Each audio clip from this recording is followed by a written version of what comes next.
Nouvelle leçon de terminale S, les lois de Kepler. Au niveau du programme, vous voyez que dans cette leçon, nous nous intéressons au mouvement des satellites et des planètes.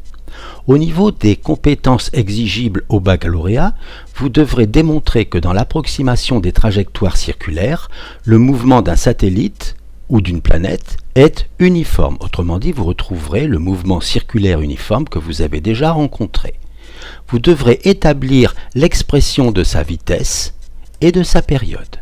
Et vous devrez connaître les 3 lois de Kepler et surtout exploiter la 3e loi. Alors Kepler s'est intéressé à beaucoup de choses, mais surtout à l'astronomie. Un siècle après Copernic, qui avait lancé l'idée que le monde considéré comme géocentrique depuis toujours ne l'était peut-être pas, Kepler, à l'aide de tables sur les positions observées des planètes pendant les siècles précédents, étudie l'hypothèse héliocentrique. C'est un contemporain de Galilée, avec lequel d'ailleurs il communique beaucoup. Ils adhèrent tous deux aux idées de Copernic, ils se battent pour faire admettre ces idées, mais c'est un combat difficile face à une Église qui depuis 14 siècles a adopté le système de Ptolémée, c'est-à-dire un système géocentrique, comme vérité absolue. Vous voyez ici une représentation du système de Ptolémée avec au centre la Terre et les 4 éléments, terre, eau, air, feu, puis dans l'ordre, les orbites de la Lune, de Mercure, de Vénus, du Soleil, de Mars, de Jupiter et de Saturne. Et pour finir, la sphère des étoiles fixes. Alors, question numéro 1, comment peut-on qualifier le système de Ptolémée? Eh bien, puisque la Terre est au centre, on dit que c'est un système géocentrique.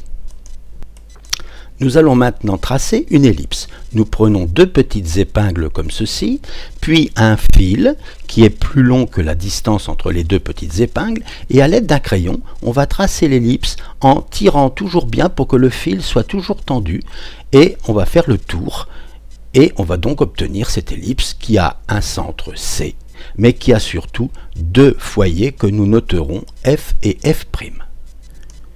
C est donc le milieu du segment FF'. Question numéro 2. Quel genre d'ellipse obtient-on si F et F' sont confondus? Eh bien, si on met les 2 épingles au même endroit et qu'on fait la même chose, on va tracer un cercle. Donc, nous apprenons en même temps que le cercle est un cas particulier d'ellipse. Étudions maintenant l'excentricité d'une ellipse. Cette distance, c'est ce que nous appelons le grand axe. Et ce grand axe vaut 2 fois A. A étant le demi-grand axe, c'est A qui nous servira plus tard. Petit b, pour information, on ne s'en servira pas, c'est le demi-petit axe. Et cette distance-là, c'est-à-dire entre le foyer et le centre, c'est ce qu'on appelle la demi-distance interfocale, demi parce que c'est la moitié de la distance entre le foyer F et le foyer F'. Nous définissons l'excentricité de l'ellipse comme C sur A. Attention, on ne vous demandera pas ça au baccalauréat, c'est juste pour information. Et pour une ellipse, l'excentricité est comprise entre 0 et 1. La valeur 0 est permise, mais la valeur 1, non. Question numéro 3. À quel cas particulier d'ellipse correspond le cas où E égale 0? Si E vaut 0, cela signifie que C vaut 0, et donc que F est confondu avec C, et que donc nous avons un cercle. Question numéro 4. Que peut-on dire alors du demi-grand axe et du demi-petit axe? Eh bien, si l'ellipse est un cercle, A égale B, et donc égale le rayon du cercle. Voyons l'excentricité de quelques ellipses. Nous voyons ici l'évolution de la forme de l'ellipse en fonction de l'excentricité. On observe que par exemple, lorsque l'excentricité vaut 0,1 ou 0,3, eh bien, l'ellipse ressemble vraiment à un cercle. Puis ensuite, on voit que ce n'est pas évidemment un cercle. Ce que nous devons retenir pour la suite, c'est que lorsqu'une ellipse a une excentricité de 0,3, elle ressemble parfaitement à un cercle. Si on ne voyait pas le centre et le foyer, on aurait vraiment l'impression de voir un cercle. Question numéro 5. Comment nomme-t-on l'ellipse si E égale 0, qui n'est pas représentée? Eh bien, vous avez deviné que c'est le cercle. Quelle approximation peut-on faire si l'excentricité est comprise entre 0 et 0,3? Eh bien, nous pouvons faire l'approximation que l'ellipse, c'est pratiquement un cercle.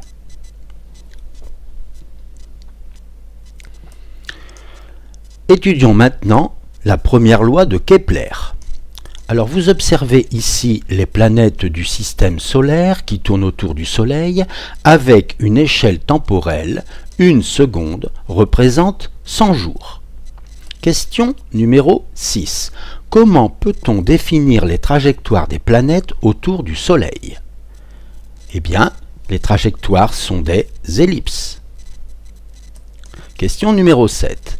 Qu'est-ce que le petit point bleu à droite du Soleil et qu'y a-t-il en ce point? Eh bien, le petit point bleu à droite du Soleil est l'autre foyer de l'ellipse de Mercure et il n'y a rien en ce point. Question numéro 8. Les planètes ont-elles toutes la même vitesse? Apparemment non. Quelle est la planète dont la durée de révolution est la plus petite? Il semble que ce soit Mercure, qui va très vite. Et que peut-on dire de Neptune? Eh bien Neptune, qui est encore plus éloigné que Saturne qu'on voit passer ici, ira encore plus lentement. Attention, Neptune n'est pas connu au temps de Kepler. Question numéro 9. Proposez une expression simple de la première loi de Kepler. Eh bien, la première loi de Kepler, nous pouvons l'énoncer ainsi.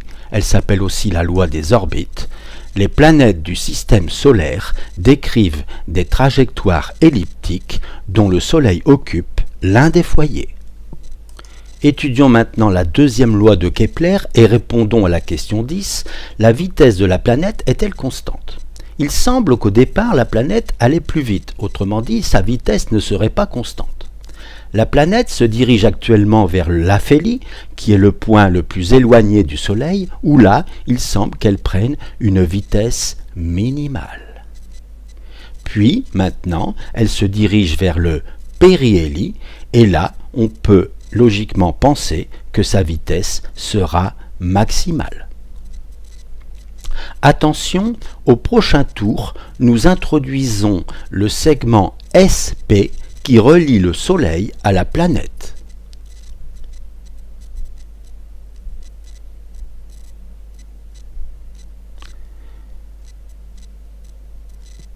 Que fait la vitesse lorsque la planète se dirige vers l'aphélie? Évidemment, la vitesse diminue en se dirigeant vers l'aphélie et on peut penser évidemment que lorsqu'elle se dirigera vers le périhélie, sa vitesse augmentera. Alors les effets ne sont pas très visibles parce que j'ai respecté les vitesses en fonction de l'excentricité de l'ellipse.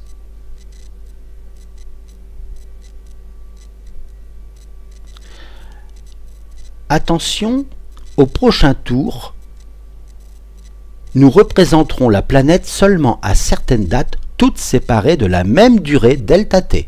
Top! Top!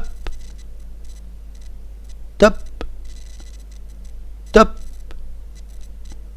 Vous voyez que les distances parcourues par la planète pendant la même durée ne sont pas égales, elles diminuent lorsque la planète se dirige vers l'aphélie. Donc, cette distance n'est pas constante. Et la longueur du segment SP n'est pas constante non plus. Alors, évidemment, on peut se poser la question, y a-t-il quelque chose qui reste constant pendant le mouvement? Si vous n'avez pas deviné, on va vous le suggérer.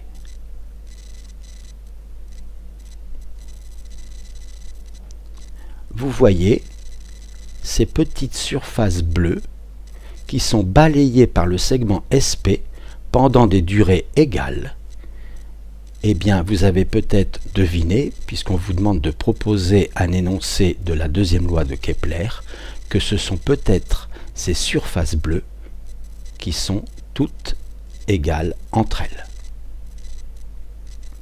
Alors, attendons un peu pour avoir la réponse. Voilà, la planète accélère.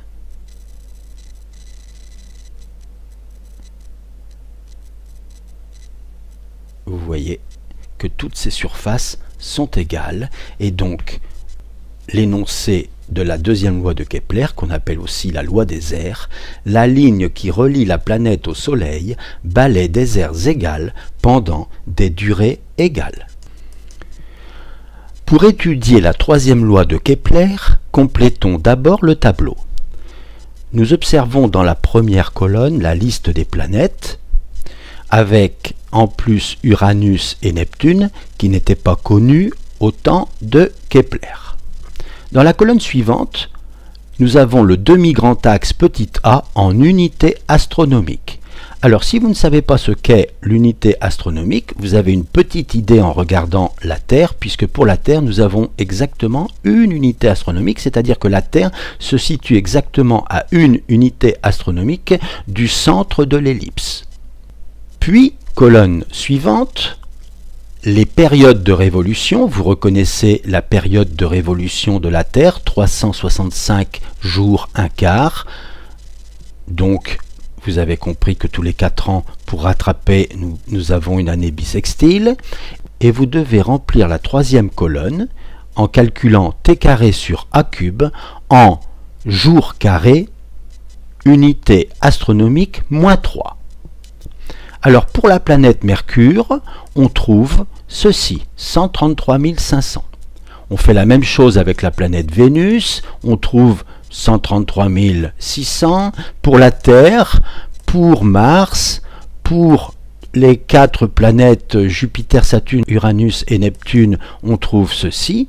Et donc la conclusion qui s'impose, c'est que t carré sur a cube est constant. D'où la loi des périodes, troisième loi de Kepler. T carré sur a cube est une constante. Attention, nous notons cette constante K indice Soleil, parce que si à la place du Soleil, nous avons une autre étoile ou une autre planète ou même la planète Terre, ce sera une autre constante. Mais nous aurons toujours la période au carré divisée par le demi-grand axe au cube est une constante. Cette loi pourrait également être écrite sous la forme t carré proportionnel à a cube. Faisons une petite application de la troisième loi de Kepler en considérant 2 trajectoires elliptiques dans un rapport d'homothétie 2. C'est-à-dire que la petite ellipse a un grand axe égal à 2a et la grande ellipse a un grand axe égal à 4a, que je note 2a'. J'écris la troisième loi de Kepler pour la grande ellipse, t' carré proportionnel à a' cube. Je fais la même chose pour la petite ellipse, ce qui permet d'écrire maintenant le rapport t' carré sur t carré égale k a' cube sur k a cube. Je simplifie par k, je remplace a' par 2a et je trouve 8. Du fait, t' vaut racine carrée de 8 fois t, c'est-à-dire 2,83 t, et je comprends alors pourquoi la planète qui circule sur l'ellipse plus petite va plus vite. Elle met moins de temps pour faire le tour. Voilà, la leçon est terminée. Dans une prochaine leçon, nous verrons que les lois de Kepler peuvent être généralisées et qu'elles peuvent être approximées. Alors travaillez bien, faites beaucoup d'exercices. À bientôt!